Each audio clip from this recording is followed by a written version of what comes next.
Okay. Well, thank you, Doyle, and I appreciate the opportunity to be here.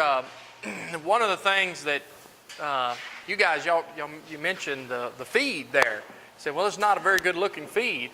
I thought it looked pretty good myself. It had everything they needed, and that's the key thing on a cow, is that yeah, they have the basic requirements, and that's what these guys are balancing those rations for.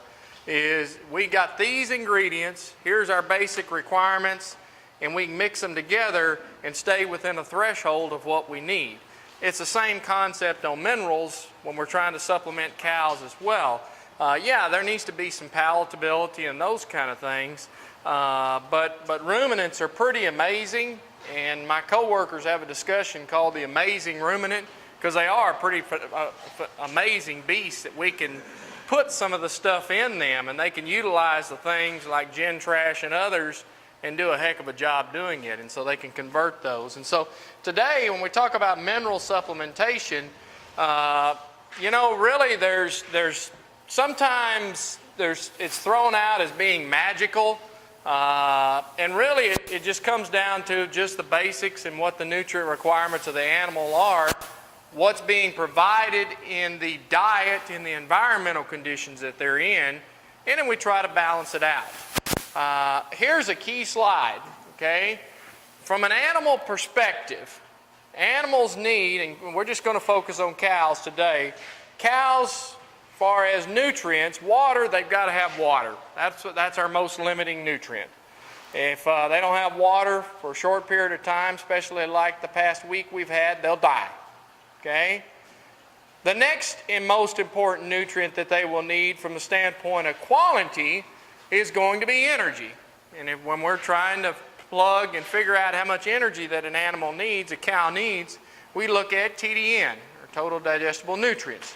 And it gives us an estimate of the energy fraction that's needed in the diet. And so when we think about a cow, she's going to need somewhere between 12 and 17 pounds of energy per day, depending on size and her status, from whether she's open, late gestation, or 2 months after she's calved and she's got her peak lactation or energy requirements. And so energy, we got to have a lot of energy in the diet of these cattle. Protein is the next one. Okay, it's a fundamental building block of the animal.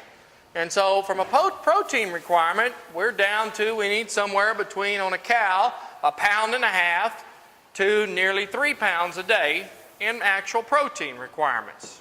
Okay?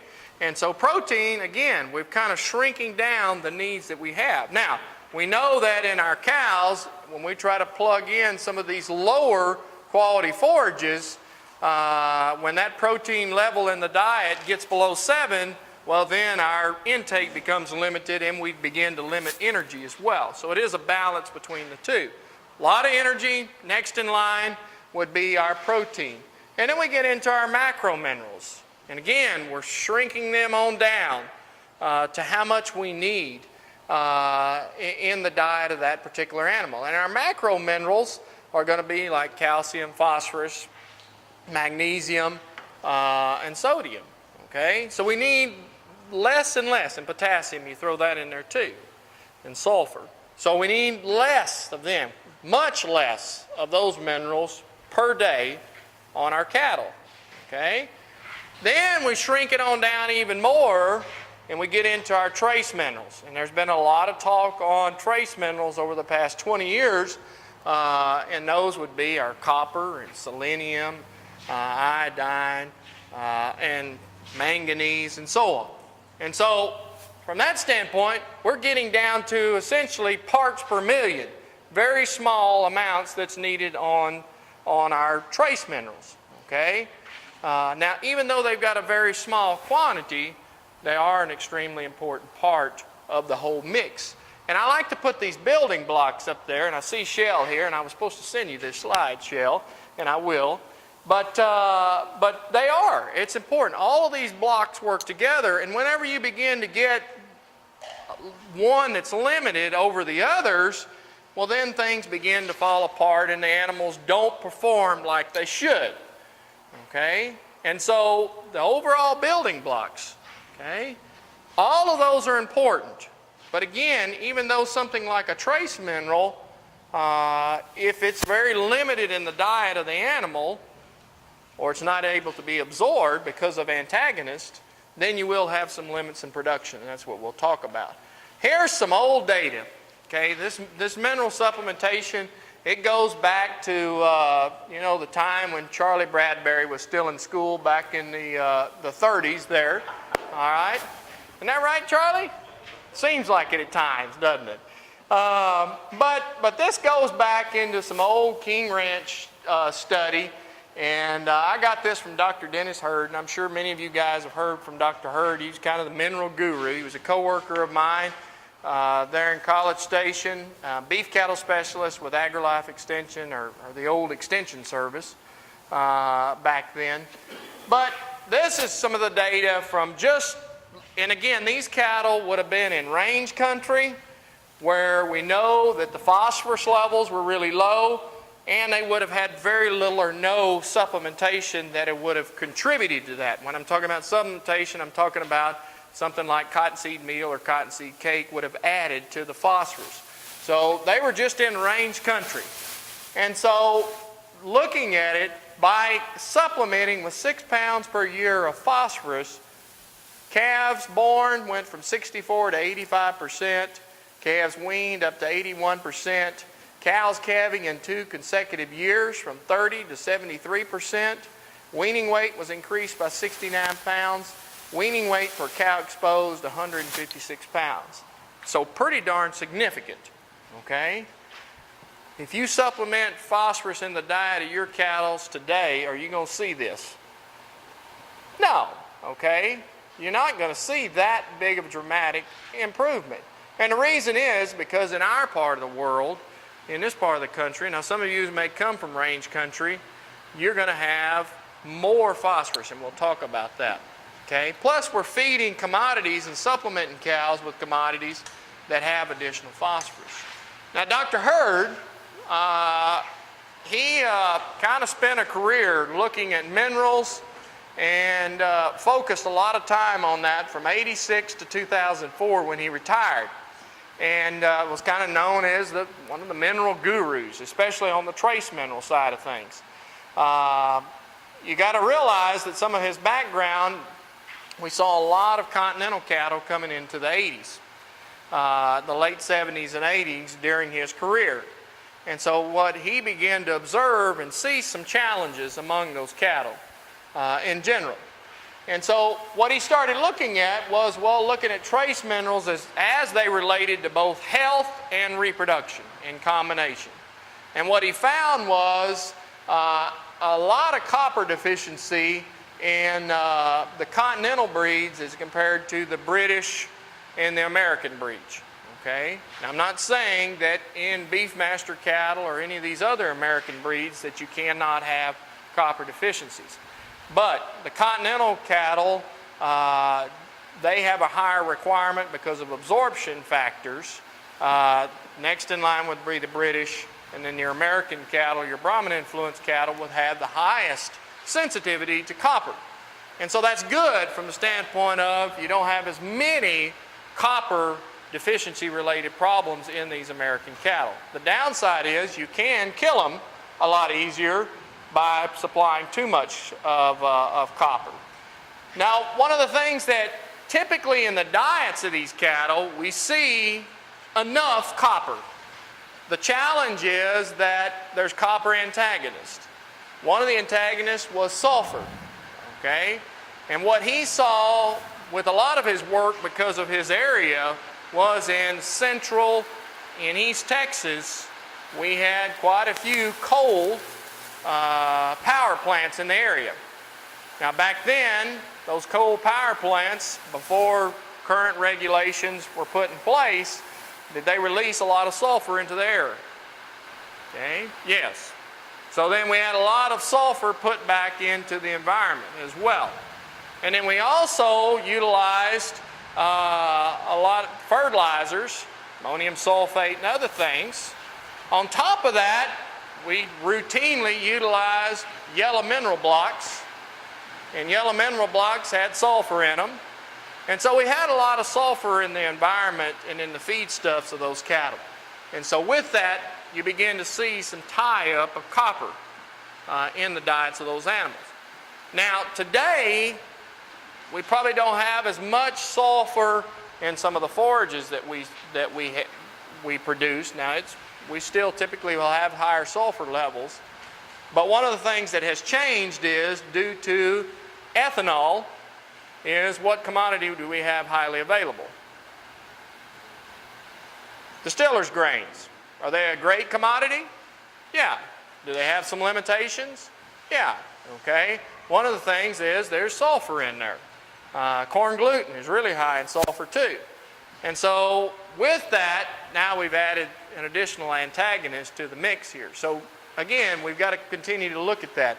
Iron is another one, and molybdenum is another one that begins to tie up copper as well. So if we look at some of the impacts of trace mineral status within the animal, I mean, here's some things that we begin to see. You know, as we begin to see some deficiency in these cattle, we begin to look at immunity and enzyme function. To me, this is where oftentimes we get into producers, and I've seen the most problems in this area, whereas we've seen just a little bit of a slight mineral deficiency in some of our trace minerals, and then we begin to see some immunity factors, and we'll talk about those here in just a minute. But then we begin to, as we increase the severity of the deficiency of some of our minerals, we reduce fertility and growth, normal or maximal fertility and growth, normal fertility and growth, and then we get into the clinical symptoms of some of these deficiencies out there. We hardly ever, unless it's an extreme case, get into where we see actual clinical symptoms of deficiency, just because of the feedstuffs that we do provide these animals. Here's the big picture. Calcium and phosphorus are extremely important, as well as our trace minerals like copper and selenium. Those are extremely important. Where I see the greatest importance in those animals for my optimal performance is the vigor and thriftiness of those calves. And the challenges and the wrecks that I've seen where we've had some problems with some trace mineral deficiencies is in the calf, and a lot of it comes from the colostral antibody transfer. And so we just don't see those animals get that immunity established early on because they didn't have adequate reserves of their trace minerals built up. And so what we begin to see is additional scours, just sickness in the calves. Okay? And so that's one of the big challenges that I think we see, or some of the biggest factors that I've seen over the years. Now, in cattle, here are some of the problems we begin to see with deficiencies in some of these trace minerals that we have out there. Reproduction. I think I got one more. Lower conception and calving rates. Maybe more embryo death and fetal reabsorption. More retained placentas. We tend to see that. Mastitis, lameness from foot and hoof cracks, stillbirths, weak calves, poor nursing reflex is a big challenge. Scours, pneumonia, and something else too that's been looked at is the vaccine failures too. And we can see that in some of these animals that are nutritionally challenged from a trace mineral standpoint. And so as you can see, trace minerals, I mean, they are an extremely important part of the cow-calf operation. They're important of developing your bulls. These guys, they had a, what was it labeled on that slide? The mineral pack that y'all had in there. You talking about multi-min, the injection? No, on your ration. Oh, I can't remember what it's called. Anyway, they had in there, there was a line in their diet, and essentially that was, I'm assuming, their vitamin and mineral premix. And that's been balanced out for what the needs of those bulls, okay? And so, extremely important that you've got that. Now, they're balancing them in the bulls. You guys have to balance them on the cows as well. This was a herd that we went into about 9 years ago and working with the producer, and they had some real big challenges. Now, what's a common symptom of copper deficiency in cattle? Coat color, all right? So if we got one that looks like that, absolutely it's copper deficient. True or false? Say false, okay? We're going to show you some things. Now this one, we do feel that we had some scenarios of some copper and trace mineral deficiency, because in these calves we had some joint problems. And this was a herd where essentially there was no mineral supplementation in place, okay? There's a long story behind it, but it was one of our beef pep herds that we work with, and had a lot of different challenges. And mineral was one that it was pretty much non-existent within the herd. No kind of mineral supplementation. And we're talking about, at that time, there was nearly 500 cows in this particular operation. Now, okay, this is another scenario we had, and this producer had a set of Brangus type cows, and some of them were Brangus Limousine type, and had a set of heifers that calved out and had some challenges breeding back. And I get this call all the time, you know, my cows didn't breed back, it's got to be a mineral deficiency. Okay?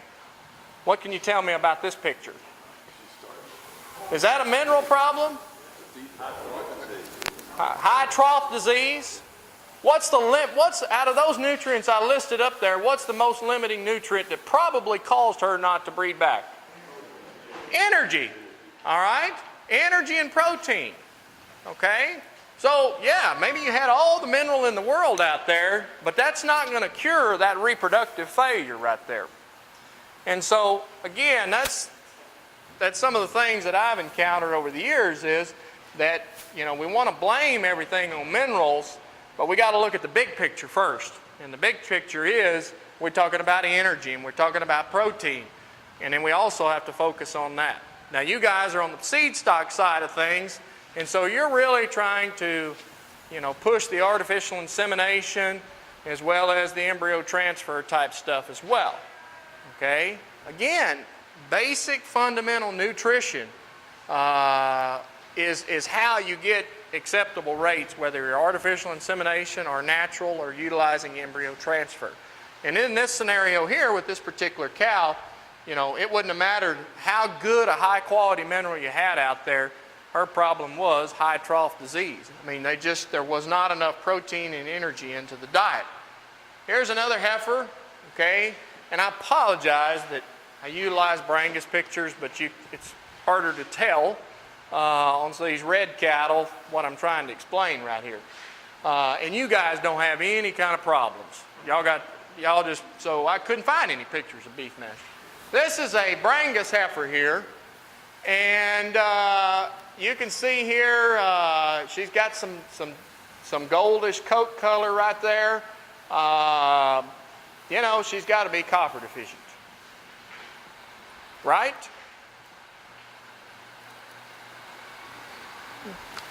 I'm going to tell you, I don't know for sure, because we didn't go in there. We didn't run a mineral analysis on her, all right? But she had access to mineral along with the others. But does that look like a problem there from a nutrient standpoint, or is that just she's shucking off dead hair? Shucking off dead hair, okay? And so, again, we got to differentiate some of these things. And oftentimes, if you really and truly have some mineral imbalances, yeah, the coat may, it's going to have maybe that gold tinge, but also the animals are going to look more ill-thrift as well. Kind of like the picture that we see right here. Those cattle had rougher coats. They showed some other symptoms of mineral deficiencies. We're talking about the knots in the calves. Now, this particular ranch, we went in and we got them on a mineral program, and within the next year we saw dramatic improvement in the overall look of the cattle as well as the reproductive rate in the cattle. Now, was the mineral program the only thing we did? What else did we do? Huh? We did incorporate the worming program and stuff, so we did that. The biggest thing we did was manage body condition score. I mean, that was the biggest thing. And so, yeah, we think it was a combination between minerals, deficiency, but also body condition score as well. And so, again, you know, in these operations that we work with, we'd like to just say, okay, no, we're just going to supplement mineral this year and we're going to supplement energy. They got to make a living, so we're trying to make all the improvements we can to try to help them out. And so, again, my story in this is that minerals are extremely important, but they're a small part of the big picture that we have to look at. Now, if a little does some good, a lot will surely make a huge difference. Okay? Who in here has that mentality? All right? My dad, he's the world's worst. All right? You know, if a pint would do it, let's put a gallon in there. It's got to be better. Okay? And some of that philosophy, all right, has spread. Okay? And some of the things that Dr. Hurd has talked about in his career about the importance of trace minerals and mineral supplementation was taken to the standpoint, well, if a little does some good, we need to put a whole bunch out there, okay? Because if we can, you know, make those vast improvements and improve the amount of copper and selenium and whatever else in the diet of those animals, we're sure enough going to achieve, you know, 100% conception rate in our herds, okay? Guaranteed. All right, you should all laugh. We'd love to have 100%, but we know that that's not feasible because things happen. More copper and selenium will cure all and make me have 100% calf crop. And the answer to that is false. Okay? More is not necessarily better when we're talking about the mineral supplementation. Again, it goes back to the balanced approach to that when we evaluate our mineral program. Okay? And we're going to talk about that here in just a minute. One thing to remember, minerals, one, can be antagonistic to others, minerals within the diet. And when we focus on one specifically, you guys talked about single trait selection, okay? Some of the biggest wrecks we see in the cattle business over the past 100 years was single trait selection. Same thing when we begin to do the same exact principle in our mineral program. When we start trying to push one mineral into the diet of the animal because more is better, well, then we begin to see some problems and we lose that balanced approach to it. And so, again, you got to keep that in mind. Minerals can be toxic at excessive levels. All right? You guys have been involved in ruminant nutrition or took a ruminant nutrition class. It's pretty hard to kill cattle with copper. Now, in sheep, you can kill them pretty easily, all right? But in cattle, it's pretty hard. And about a year and a half ago, Dr. Haregrove, who's our extension veterinarian, he's got an office next door to me. He came in, he says, Jason, he threw these report from the diagnostic lab on my desk and said, Jason, we got a copper toxicity in a set of cattle. And they're just down the road from your house. I said, oh, really? Okay. And I said, Tom, no way. I said, it's got to be something else that these cattle did die from. He said, no, it did. I said, I'm a skeptic of that because it is pretty hard to kill cattle with too much copper. So we went in, we did some tests, we pulled some liver biopsies, did a lot of different things. The herd was in the business. They had some straight Brahmins, and they also we're in the business of producing F1s. Okay? I'm going to keep talking. Maybe it'll keep raining. We continued to look, okay? And it was certainly, we ended up with 2 or 3 deaths in that particular herd. The liver biopsies of the cattle that we did biopsy, samples were extremely high on the liver, okay? Now, the thing with liver is, on copper toxicity, you really have to have some kind of traumatic event to make them die from it, all right? And so that's what we saw. So we did see that. So we did diagnose that. Now, in that particular case, what caused the copper? All right? There was a couple of things going on. We evaluated the forage in that operation, and we evaluated the water source in that operation, and there was very, very low sulfur and iron in those sources. Okay? They were using a rural water for the water source on those cattle. And so there was essentially no antagonisms to copper there. The other thing they did was they were supplementing with a mineral that was designed for high salinity type areas. So as we get closer to the coast, we get into some of those grasses along right next to the coast and the water sources. They got high salt levels. Those guys, it's just a constant battle trying to get those cattle to eat. And so you formulate salt or minerals with very little salt in them. Okay? So that's what they were utilizing on this big ranch. Okay? 150 miles from the coast. And so what they saw was, over a period, we think of several years, that the cattle began to build up levels of copper in their diet. And it all started out from the calves that were raised and developed into heifers and on up. And so we saw actually a copper toxicity situation there. My point of that story is they were trying to push too much into the diet of those animals, trying to make that miracle happen. All right? And they utilized the wrong mineral, and it finally caught up with them. So we've had to go in there and reformulate and do some different things. There was a second one that is still being investigated.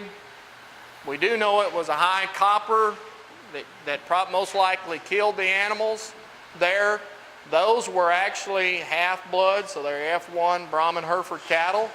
And the copper did kill them, but the source, we're still trying to figure that out on what caused that extra source in there. And so again, more is not better. And we can begin to tie up some things and create some antagonisms associated with that. So if we look at these are some samples that came out of our forage lab mineral analysis that Dr. Hurd pulled together back in 04, and looked at the recommended level from a cow standpoint, Bermuda grass levels, as well as native type pasture levels. You can see we're on the calcium side of things, we were above average, or above the recommended. Phosphorus for both, we were lower, but you can see on the Bermuda grass, we were pretty darn close to it. All right, now the samples that were submitted, we would assume that have been high in fertility, as well as some really sorry grass in there. So there was quite a bit of variation. Magnesium, you can see that below on both forages. Potassium, we were well above the recommended requirement in Bermuda grass and somewhat above it in native. I circled the sulfur there because you can see we had quite a bit of sulfur in the diet, in the grasses. And so from the standpoint of our Bermuda grass varieties, there's really no need to add sulfur into the diet, into those mineral supplements. And so oftentimes I see, if I go to the feed store and I'm always looking and trying to observe what people are doing, and I continue to see those sulfur blocks unloaded out there, and we've already got a ton of sulfur out there, so they're not needed. And they're actually doing some antagonistic effects to the minerals that are available. Iron and manganese, you can see those also tie up some of our trace minerals, and you can see that they are higher in both the Bermuda grass and the native on the iron, and the manganese we are higher than the recommended. And then copper, you can see that we do need to provide some supplemental zinc and copper into the diets of those cattle. Again, that's based on about 12,000 samples out there. Now,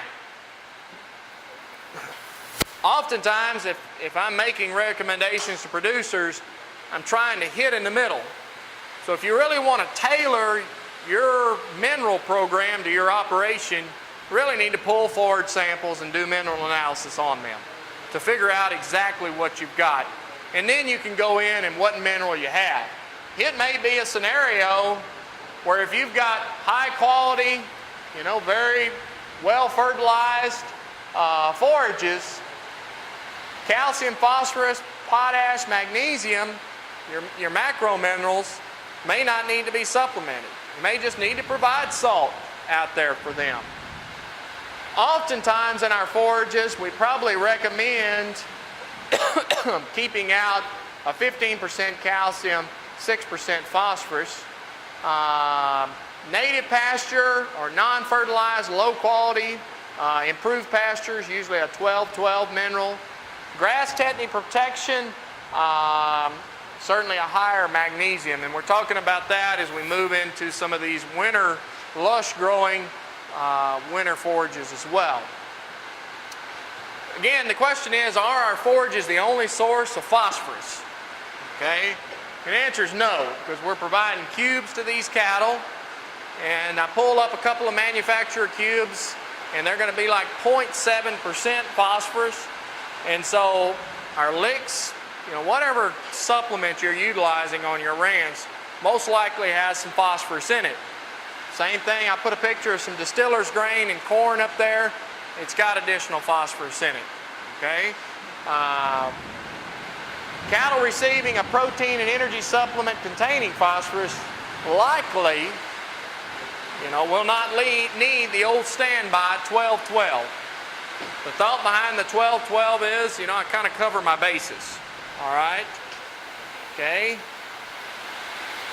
However, a high calcium, low phosphorus mineral is probably more suited to most of our production conditions, especially the scenario when we're not on native type grasses. If we're on improved grasses, we've got some bare minimum fertility that we're throwing out.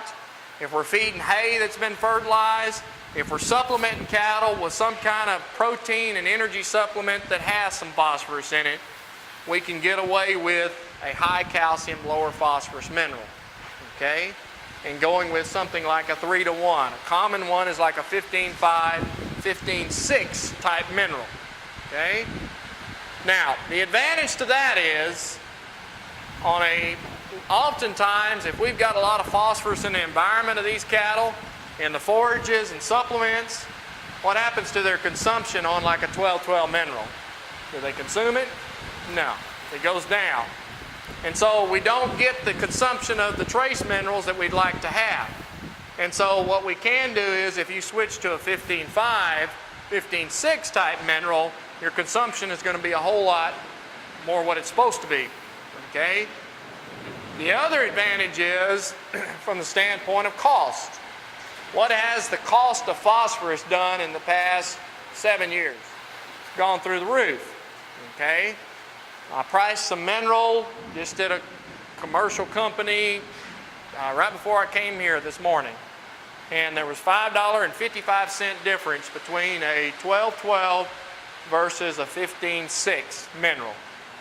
Manufacturers, across the board, they're going to have somewhere in that 2,000 to 2,500 parts per million. Now, some considerations.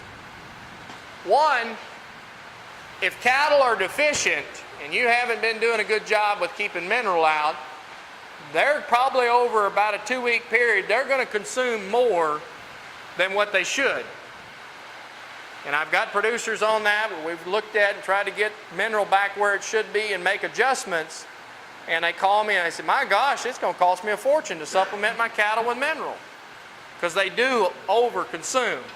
But usually within 2 weeks, they'll begin to moderate and get back to where they should be. If they continue to overconsume, we need to evaluate the salt content and some different things, because overconsumption, again, we can get into some problems with some toxicity. Usually that's not a problem. Free choice mineral or supplements, or a couple options on when you're supplying mineral. There's a lot of different options out there, either the tubs, press blocks, you know, the mineral blocks. For me, I prefer loose mineral. Okay, now you got to worry about the weather. The past 15 months, that hadn't been a huge problem. But we got to find a place to put that product to keep, because if it does get wet, it will set up and the consumption will not be good. But the advantage of the loose mineral is that you tend to get a whole lot better consumption than you would with just a block. Okay? And so my recommendation is to utilize a loose mineral. Okay? Now, again, we got a supplement out there. We're going to dump something in a trough, and we're going to assume that those cattle are going to come and get it like they need to. All right? Those are some assumptions. If we wanted to do it by the book and make sure they did, then we begin to blend it into the diet of those cattle. All right? That's what these guys do with the bulls when they put them on the feeding program. They're mixing it according to the needs of that. And there's some producers that do that, especially this past year when we were feeding cattle pretty much all through the winter. So, again, there's two different methods of way to do it. So, what's the greatest limitation on a mineral program? All right? Is it the supplement formulation, meaning the minerals that are in that? In my opinion is most of our manufacturers over the past 20 years have done a good job of formulating and getting minerals like we should. The differences in the manufacturers that I see from the quality of mineral is some are a little bit better from the standpoint of how they handle humidity and moisture. And you guys have seen that. You know, some, if you get a day like this, and even though it doesn't get wet, it'll set up like a brick. But then there's some products that do a whole lot better with humidity. And they'll continue to stay loose, and which encourages the cattle to consume them. And so that's one of the big challenges that I see, are the differences. Okay, and that's a minor difference, but it is something that's different. Okay, now on the bags, do the bags look different? Do some bags, are they prettier than others? All right, yeah, they are. When you go out there and put your mineral out for your cows, do you show the bag to your cows? All right. Do they care what the bag looks like? No. It's kind of like that feed that y'all put out. You said it don't look real good. Well, it doesn't matter. Okay. So bag doesn't matter. All right. Now there's some that claim that they weatherproof and so on. Okay. But what's in that bag is the most important part. Okay. And so there are some differences. There's marketing differences, you name it, and so on. The biggest challenge I see when we're looking at mineral programs and differences is looking at intake. Okay? And when I see deficiency in minerals, it often goes back to just as simple as intake in those cattle. And that's either you don't keep it out, all right? Those Brangus cattle that we saw initially, this was that producer, okay? This lady, and she took the ranch over when her father passed away, and she's turned into one of probably the best commercial cow-calf producers that I've ever worked with. She pays attention to details. But when we started off on this program working with her, she had a hard time with her help keeping mineral out. And so one time I went by and was checking on the cattle, and she was not there. Okay? And so be careful if you give me the combination to your place, because I'll slip by. And I saw this mineral feeder. And so me being the person I am, I took a picture of it. And guess what I did with that picture? I didn't put it on Facebook, because that's what the kids would do now. I emailed it to her. all right? Just emailed it. Didn't put any kind of text or anything else like that. And she calls me right afterwards. And she says, I know, Jason, we got to do a better job. And I said, Linda, I said, yeah, we do. And her challenge was keeping it out. And so now if she knows I'm coming, she makes sure that her hand gets out and fills every one of them mineral troughs up. That's not going to happen again. So keeping it out and available to those cattle is extremely important. Here are some other things that I think that drive the intake factor, all right? One is what the mineral content of your forage is. So over a time period of a year, does mineral intake go up and down? Yeah, okay? It varies with what minerals are in that forage. And so it does go up and down. We get into a brownout like now, or we hope we're not going to have a brownout, or we get into the dead of summer, that old grass gets dry, what happens to our intake oftentimes? It moves back up. We get into some lower quality hay, intake will pick up. And so it varies considerably over time. So forage mineral content, if it's higher, it's going to drive intake down. Salt, all right? One of the challenges I've seen over the years with intake on minerals is salt, okay? So if I'm a cow and I've got my mineral, and most of our commercial minerals now are designed to be, that's all you need to put out there because they've got somewhere 10 to 15% salt in them. And so they're designed to put enough salt to encourage intake and enough salt to limit intake. And so you're supposed to put that out there. So oftentimes I'll see producers, I've got a mineral feeder on this side, I've got my mineral with salt that's already in it. Over here I put in a bag of salt or a salt block. Now if you're a cow, which one are you going to likely consume more of? Has anybody heard, tasted mag or any of that stuff? Any of those minerals? They're bitter. You put salt in them to make them eat it. And so if I'm a cow, which one am I going to eat first? The white salt, okay? Because it's not going to have that other stuff in there. And so working with producers over the years, pull up that salt, okay? And the intake is going to go up some, but it'll moderate back to where it should be, and those cattle are going to have the consumption they need to. So salt is one, and it could be salt in that form, or it could be salt in the forages, or mineral, what we talked about in the water. Caking, just some general palatability. There are some minerals out there that we talk about differences. Caking is one, but also dustiness and just general palatability. Some of them will tie some other things to them, oils and so on, to help encourage intake. Poor location of feeders, other supplements that may be high in salt. Things that encourage intake are salt, decrease in forage minerals, a high moisture grass, molasses, cottonseed meal. So if you put molasses or cottonseed meal in the mineral, it's going to make it taste better and will increase it. Coating of the mineral, and that's what some of the companies will do. And then there's just the genetics from a cattle standpoint as well. So intake is one of the most important things. I threw up here IGRs and insect growth regulators. They're effective to a limited extent. If you've got 5 acres and your neighbors aren't doing anything around you, likelihood you're not going to be very satisfied with insect growth regulators. We're talking about the feed-through products. But they are effective in bigger situations. Now, feed them according to the label. When they tell you to put them out, start feeding them prior to fly season.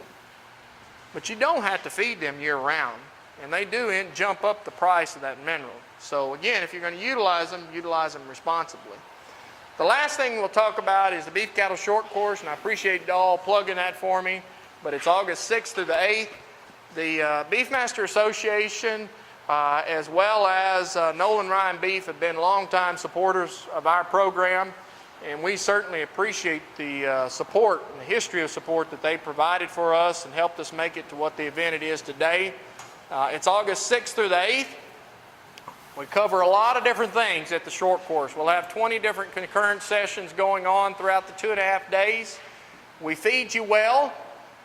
What's the highlight of the whole program? Prime rib dinner, which is what product? Nolan Ryan beef, all right? And you kind of hurt my feelings. I was hoping you'd say it was an educational program, okay? All right, we call that the bonus of the whole deal, is the educational program. We have a huge trade show as well, but we welcome you out to that. I've got some brochures up here for it. Again, it's August 6th through the 8th, Doyle.